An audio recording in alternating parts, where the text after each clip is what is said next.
acts of kindness, and more. Thousands of Arizonans have already joined Desert Financial located inside the Paces Walmart. And a big thank you to Desert Financial Credit Union for sponsoring the KRIM Community Spotlight Program. Good morning, Rim Country. Chris Higgins in the studio. Hope everyone had a wonderful 4th of July celebration yesterday.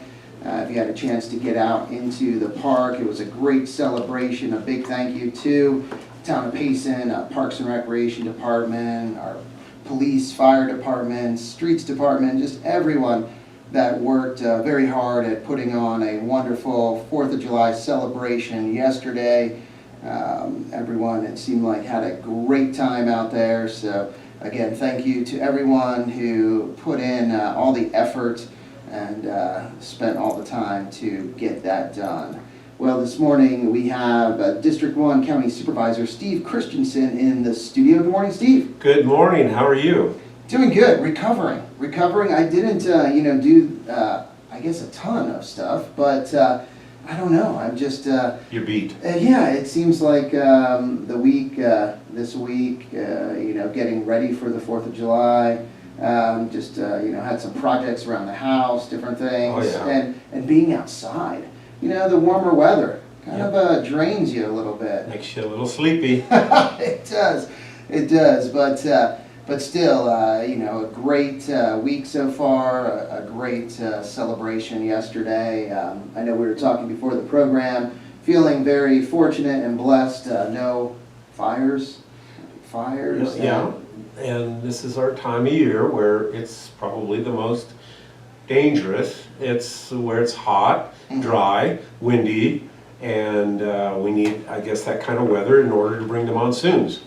Mm-hmm. With the monsoons comes lightning, and that's a common fire starter, but we need the rain, so it's just all part of nature. It is. Thank goodness we have people that can fight those fires. Oh my goodness, yeah. It's I know the other day, what was it, up in Geronimo Estates, a house fire up there. Oh, really?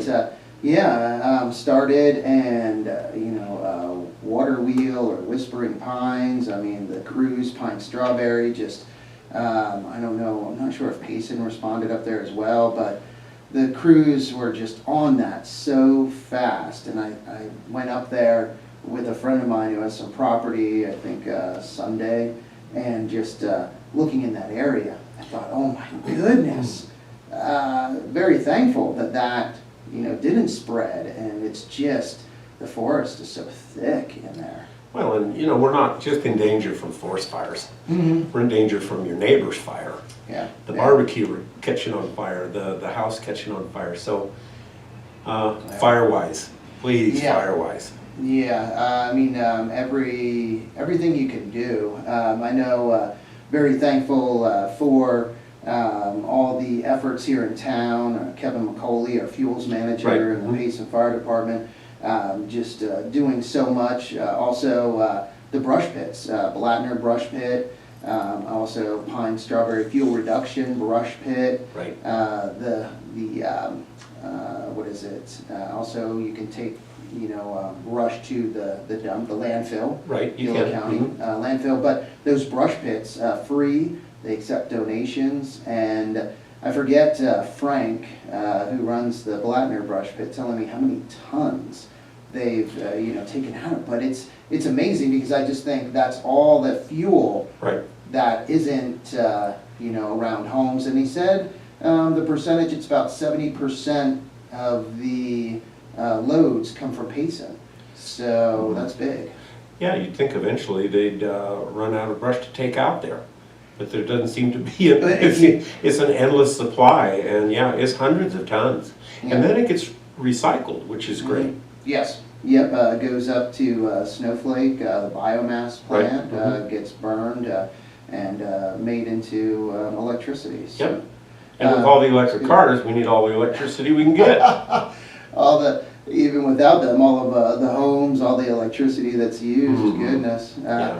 So, no, it's good. So very thankful, to everyone that's out there, all the homeowners, businesses, people that have taken the time, spent the money, to Firewise. Yep, it's really wise to do that. So, just be a good neighbor and fire-wise. It could help you, it could help your neighbors. So, you know, a lot of times people get a bunch of stuff in their gutters, or there's grass up against their house, or, you know, anything. Those kind of fuels are bad. Gutters start a lot of fires, or should I say spread fire, because if sparks are occurring, let's say even if it's from a home, that's a home next door, 2 houses down. Well, I don't know if you've ever seen something like that burn, but I mean a bunch of embers and stuff can just get up into the air and fall on things. Well, they fall in your gutter and start all that dry leaves and pine needles on fire. Bad. Yeah, and it makes it does make a difference. I know some people might say, well, you know, if look all around me, you know, look at all the trees, look at, you know, everything that's around me, so it's not going to make a difference if I, you know, leave this, you know, the pine needles, the leaves, whatever it is, the brush. But just like you said, if embers are landing on a property that has been firewized and doesn't have the undergrowth, doesn't have the pine needles, the leaves in the gutters, and so on, then there isn't as much fuel available for that ember to light or ignite a fire. Right. So it's a good idea to do it. Yes. Yeah. So what do you have? You have some town halls coming up? yeah, coming up, we're going to do several. I have one scheduled in Pine right now. It'll be at the Pine Community Center. That'll be August 8th. So I'll start putting the news out on that August 8th. And so what we're going to do is we're going to have Forest Service there, the Sheriff's Department, our Public Works Department, and a few others, and of course myself. And so we'll talk about roads and the fire danger. We'll talk about whatever anybody wants to talk about, and do questions, answers, anything. So just kind of a community meeting to listen to the public and see if they have any concerns. Okay, and so that's up in Pine, and that's August 8th? Yeah, it'll start at 9 o'clock. Yeah, and so we'll try and do, you know, end it by noon. You know, and you say, well, 3 hours, that's a long time. Well, it's amazing how long you can talk. So I'll be there till the last question is asked. So. Yeah, and you know, with probably all the concerns or the different issues or items, projects that, you know, will be discussed, there's always so much information, there's so much data, there's so much to, you know, forest thinning projects, you know, whatever people want to talk about. And the trail system. So, ooh, yeah. Now, Pine Strawberry has a very dynamic and vigorous trail community. And the trails are beneficial in several ways. So the trails create access into the forest for recreation, for people that like to do mountain biking, for people that like to do loops or whatever, challenging, not so challenging. It brings economy to northern Gila County. People will come up here from other places, spend their money, spend the night, recreate, go home. That's the best kind of tourism you can have. And so they're always trying to increase the amount up there, and there is a lot. So I believe Pine Strawberry is going to be a very well-known go-to kind of place if you want to get out, see Arizona, see beautiful country, the rim country, forest, and all of that. And so they're always working on that. So they're kind of connected with the fuel reduction. They're all kind of, to me, they seem like they're all kind of the same group. But they all work very closely together to do that. And they're all volunteers doing a great job. And they're trying to work out something where one of the trails, and I can't remember the Arizona Trail, but anyway, they're thinking of trying to put a bridge, a pedestrian bridge, over the highway where the trail crosses the highway. Oh, wow. And it'll be close to Pine. I think it's just south of Pine. Okay. And so I think the estimate there was around $3 million to do that. The Forest Service seems to be very cooperative and agreeable with that. Mhm. It's just a matter of coming up with the money to make a pedestrian bridge across the highway, so nobody gets hurt. Uh-huh. Yeah. Oh, yeah. So that's what we're going to be doing up there, and so I look forward to that. But I plan on also having town halls at Beaver Valley and Mesa Del, Payson, and other places. So Mm-hmm. anything like that. And I was just looking up on my laptop real quick, the Pine Strawberry fuel reduction website.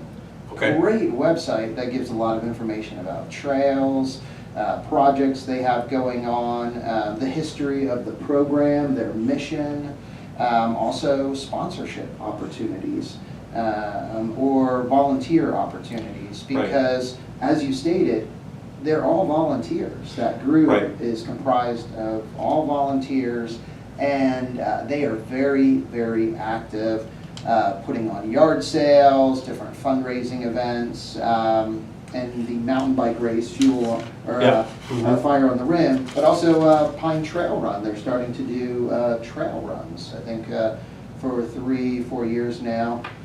Scott Keel has been organizing a Pine Trail Run and has a couple of those going now, and just, very successful. Well, and that group has taken over the lease and everything from the Pine Horsemen's Society. Mm-hmm. And the lease is part of the property for, the county owns a piece of property up in Pine on County Road. And you know where the pizza place is, County. Yeah. So that's County Road behind the pizza place, and down at the southern end of that is what they call the Red Barn. Mm-hmm. And we have a yard there where we have a lot of our county trucks, but there's a section of property there that the Horsemen's Society used to use quite a bit. Mm-hmm. And so the fuel reduction people, though, have taken it over. They have a lease now, and that's where they're doing more and more projects. In fact, there's like a first annual antique car show's coming up in July 15th. Oh, wow. Yeah, that's right on the corner, I believe, of Bradshaw. Mhm. Bradshaw and Old County. Old County Road. Old County Road. Yes. Yeah. And so Bradshaw's the first left as you're coming into Pine. It's Uh-huh. before you even get into Pine. Mm-hmm. It's on the left. Yeah. And so, but you can go all the way up to the pizza place and turn left Uh-huh. and drive back down. Yeah. It's not that far. No, it's a great facility, that old barn there, the Yeah. Red Barn. Yeah, they call it the Red Barn, yeah. Yeah, I know, well, for that, one of the trail runs was up there and helping out, playing some music, and they had the spaghetti dinner. They had Yeah. the spaghetti dinner inside the barn, and yeah, it's just real fun. Really a great group of people, Mhm. really are. I can't, I donate to them. I have some discretionary funds, and so I donate to the Pine Pit Mhm. people for what they do, and try and help support them and all of that. So Mhm. yeah, they bring a lot of good things to that area. Oh, yeah. Oh, done amazing things in there for, the fuel reduction and Yeah. just creating a safer community. Right, and that's a scary place up there when it comes to danger. We had a pretty big scare a couple of years ago with the backbone fire. Mm-hmm. But I think because of the work that they had done prior to that really helped create the line that they Mhm. could hold, where we didn't lose one structure Mm-hmm. in that Mhm. fire. It came right up to Strawberry. Mm-hmm. Yeah, and I know recently, just last week or a couple weeks ago, did a tour with State Forester Tom Torres and a few others from different organizations, and got to see some of the clearing being done in different places, the Craig watershed. And, Yeah, but Joel Brandt, Chief Brandt, Chief Brad. was on that tour, and when we were driving through Pine, he was pointing out to me some of the areas that they've created fire breaks and Right.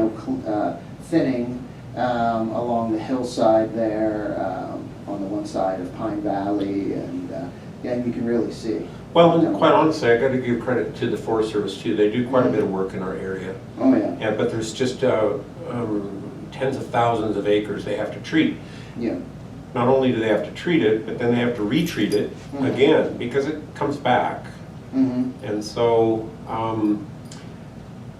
there's several methods that they do, and the one that seems to be popular right now is called mastication, which is where they literally just grind it up like a giant grinders and mower type things that just do that. And so I think that stuff probably grows back faster, but it's easier to treat that way. It takes a lot less money to treat it, and you can treat a large area, but it'll grow back faster than if you get in there and just like root it out of there, which just takes a lot longer to do. And so in the ages right now where it's hard to find manpower or people power and money, so they're doing the best they can. But I tell you, our area is getting a lot of attention, which is really good. We've been probably not getting that same level of attention ever before, so it's increased. And a lot of that is because of everyone that's in positions to try and push on that, has been pushing on that. And so the state of Arizona, they have a forestry department as well. They're here. They actually have offices in the county complex on Highway 260, and so we welcome them to our area because the state has some money and has given us money to help in managing our area, and the Forest Service has a lot of projects going on with logging, clearing, and road improvements, just all kinds of things. Yeah, and there's actually a couple projects coming up in Pine itself, up in the canyon and some other surrounding areas around Pine, because Pine is, especially Pine Creek Canyon, is a dangerous, one of the top most critical areas in the United States as far as potential, and so they have to reduce that fuel in there. That was one of the organizations, Department of Forestry and Fire Management, DFFM, who you mentioned are in the county building there. And so that's what was mentioned numerous times throughout the tour, was all the different organizations, agencies, partners involved that are making it possible, where just one organization can't do it on their own. The Forest Service can't do it on their own. The state can't do it on their own. Individual, like counties, can't do it on their own. Municipalities definitely can't do it on their own. So it takes all of these organizations working together to make it possible, because of the number of acres, how extensive. Right, and it's a mutual benefit. So when you consider SRP, which we're in the watershed for SRP, any improvement in that watershed, which means forest health improvement, is going to benefit SRP with water. It'll benefit wildlife, so game and fish benefits, so game and fish becomes a partner. It benefits certain conservation groups, such as the Turkey Foundation, or the Mule Deer Foundation, or the Rocky Mountain Elk Foundation. All those are benefited because of the wildlife benefits in those ways. So some of those mentioned become partners. Okay, so APS, it benefits APS because their infrastructure is safer when the forest is safer. So it benefits APS, they become a partner. And so yes, all of us partnering together is what it's going to take. And C.C. Cragen, you mentioned that's a difficult fix. It's a very rugged, hard area to remove fuels out of. It's sort of like so steep and so deep that it's helicopter removal of trees and things in some of the areas. Now there's about 10 different areas around there that are, they have their names, their area, they've got, on a map they're drawn. And so they're working on quite a number of those areas, and they're starting with more of the easier ones to create barriers for any fires to proceed toward the canyon. But it's an area that's not been addressed in maybe forever. I don't know. Some of that's probably never been logged because it's not feasible to log it. So. Yeah, definitely terrain that presents challenges. Right, and so if you get a bad fire through there, you could actually lose the function of the reservoir because of the amount of debris that could come down the mountain because of the soil erosion and everything else after a fire. So you get too many sediments in that. It's not a very big reservoir. Too many sediments could put an end to the reservoir. Wouldn't that be nice? Not at all. Not at all. Not at all for Payson, that's for sure. No, not for quite a few people, and Yeah. so yeah, it is good to see all of the efforts. I know different people that have been working on this for so many years that spoke, that said they were just overjoyed to finally see it happening. Because it's been discussed, and people for many years have said how it's a priority and it needs to get done, but now it's finally getting done. So it's great. Yeah, I feel very privileged to be serving as supervisor at this time, because at this time it seems like there's a tremendous momentum for progress. And it feels really good that we're not just talking about stuff that's been talked about for decades. It's things that are getting done now. We're seeing the fruition of previous conversations and everything. It's one thing to just talk, it's another thing to act, and the actions are coming forward. And so hopefully we can continue with that momentum, because you know, we have a lot to do. There's a lot more to do. Oh yes. I just wanted to give you a quick report too, though, that down in Tonto Basin, you know, we're building the bridge across the Tonto, and we're probably about halfway done, and there's still not a lot to see necessarily, but all the groundwork's been done, and they're starting to erect the pillars and all that hold up the roadway. And so it's really kind of hard to see because you can't really drive in there. You can see it though from the road, from the highway, and it's coming right along. So we're excited. Maybe another year or so, and it'll be exciting to go to that grand opening. Oh my goodness, yeah, that definitely will.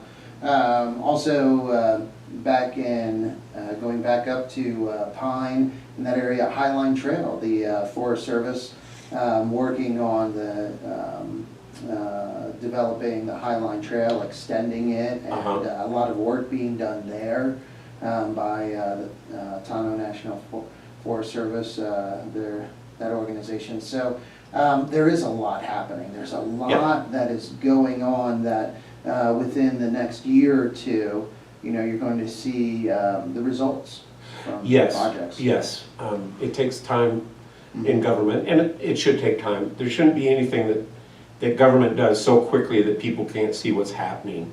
But there is a point where it becomes a little frustrating that, okay, it's taken too long now. But anyway, that's the nature of working with agencies and stuff. Yeah. So still trying to work on Fossil Creek rescue stuff, and there's just hurdles you have to get through and get over. So we're still working on that. Yeah.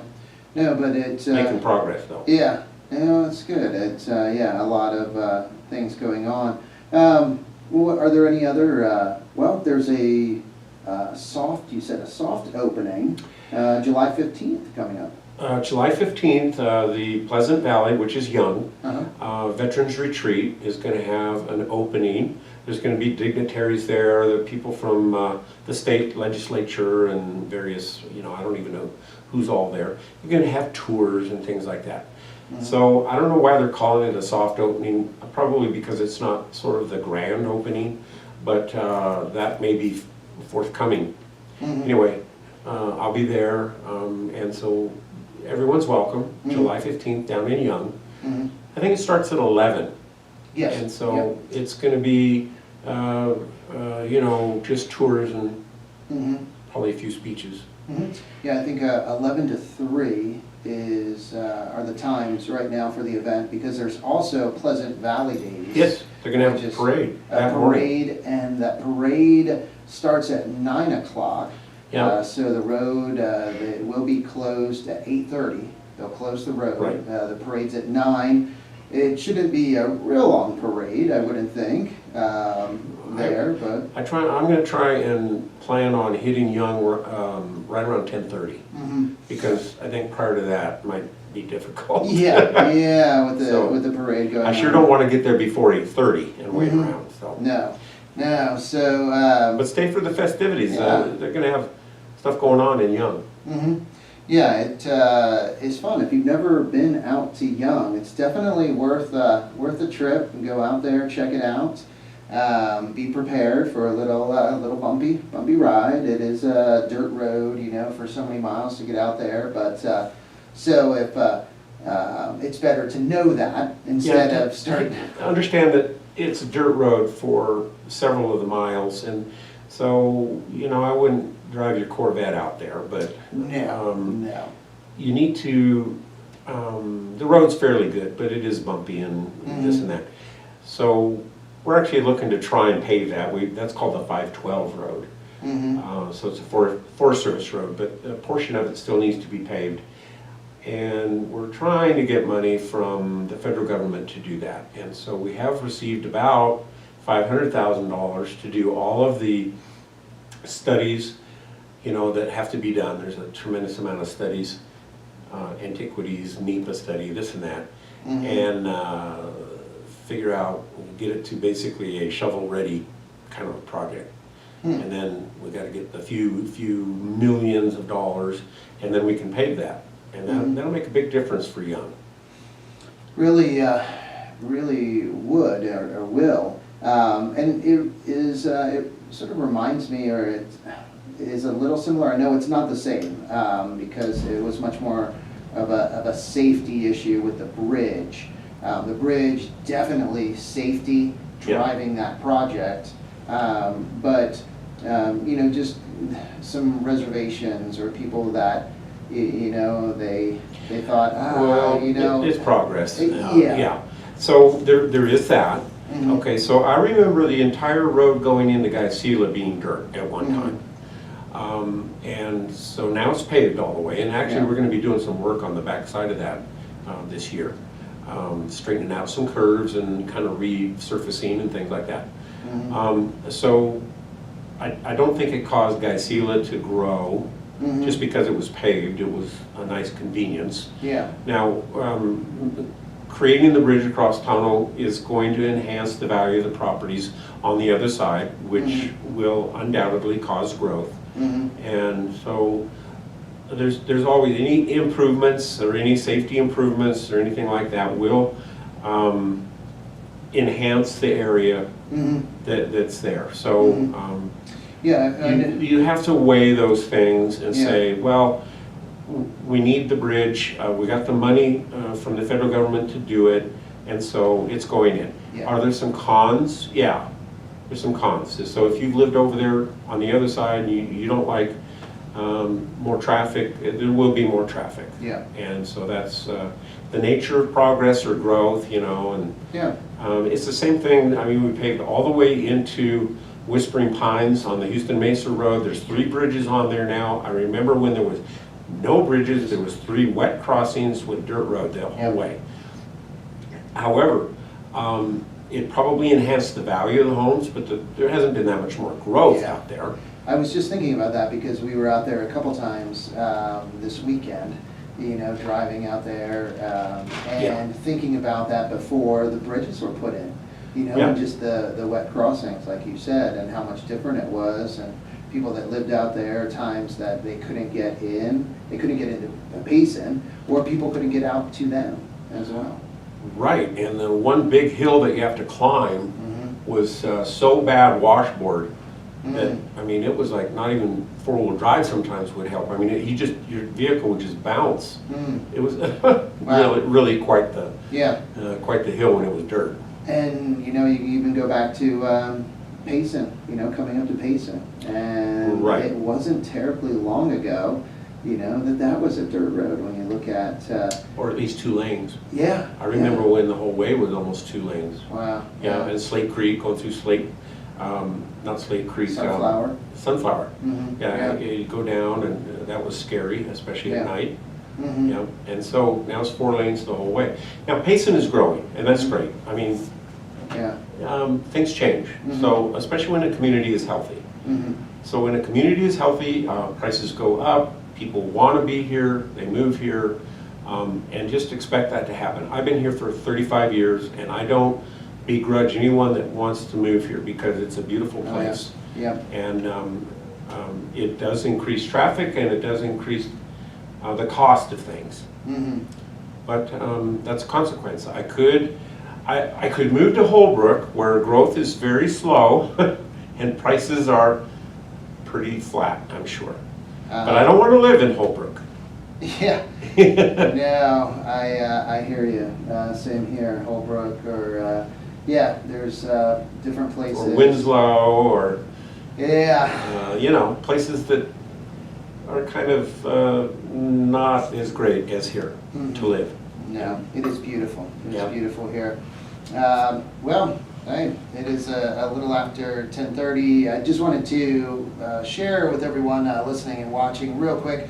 We'll be sharing this, but stage 1 fire restrictions will be in effect for the town of Payson starting at 8 a.m. tomorrow. So you can go on Facebook, online, to find out exactly what those restrictions are. But just wanted to let everyone know, be aware of that. That starts tomorrow at 8 a.m. So, well, thank you so much, Steve, for taking time to come in Thanks for this having morning and sharing. And I know there's a lot more happening. There's a lot more that you're involved in. What is, you have a Facebook page, correct? Yeah, Steve, Supervisor Steve Chistensen. Mm-hmm. Yep. And also on the county website, people can go there. Yep. Gila County.com, is it? Gila Or County. .gov? .gov. Yeah. Yep. Okay. And yeah, there's a bunch on there, and you can also go to discovergilacounty.com, and that's a website that has a tremendous amount of marketing and you know, how to do tours around Gila County. Just, I mean, it's just tremendous. You would have job postings and everything on there. Mm-hmm. And it's Gila County AZ. That's right. I forgot Gila to- County AZ.gov. Okay. Got it. AZ.gov. Yep. And you can get my information on how to contact me, email me, phone me, all on there. So it's nice in a small town or in a smaller county or rural area. Everyone's accessible, so yeah, send Steve an email, give him a call. I'm absolutely accessible. There we go. All right, well, thank you again, Steve. Thank you, everyone, for watching and listening this morning. Time to get back to the music with some David Bowie and Queen, Allman Brothers, The Doors, and more. But first, let's get a quick update from the National Weather Service. KRIM weather forecast. Yo, hey, thank you. Yeah, that, progress, that's what, I'm gonna shut this off, is, hey, see you later, guys. Have a great